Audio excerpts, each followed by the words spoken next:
Now, everybody who's here know about the Klitschko fight with David Haye. Everybody's prediction of what happened or their thoughts are out, except for mine, because I've been caught up in the holiday. So here we are. My interpretation of what happened. First off, let me just say, HBO did a horrendous job of trying to sell this fight. I don't need rooters.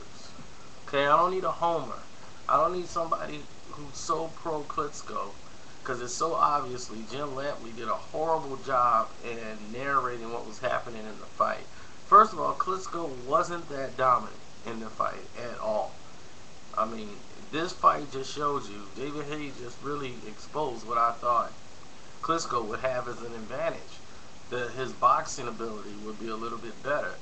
But he just showed you how limited his boxing ability was, because Klitschko himself was afraid to engage. He was not going to throw the right hand unless he had David Haye in a position where he knew he could be there to be hit by the right hand.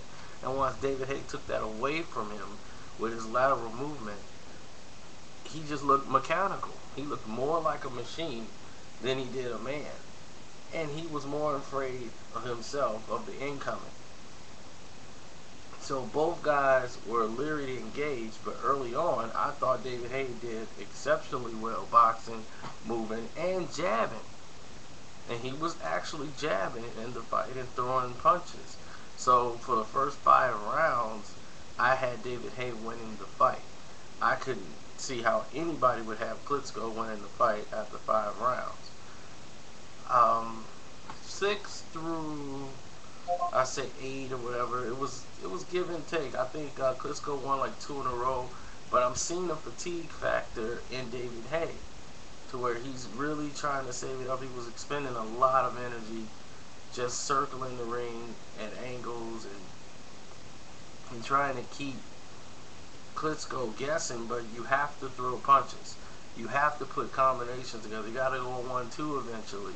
You just can't go one big haymaker, then just wait for another shot to try to go for the knockout.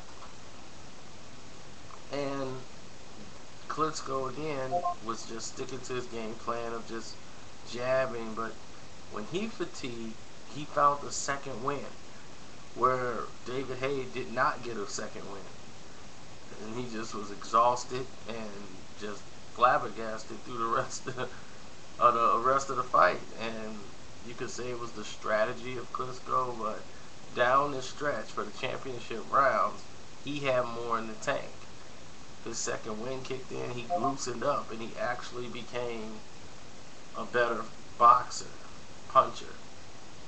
And that's something that should have been seen in the first part, but in the second part it was there once David Haye slowed down and could not get his second win. So there you have it. That is my interpretation. The scorecards were horrendous. I think David Haye won a few more rounds than what they gave him. But the decision of unanimous, I could see that. Because I really felt it was David Haye's fight to lose, and he lost it. And that was that. But I'm not impressed with either guy, and we move forward.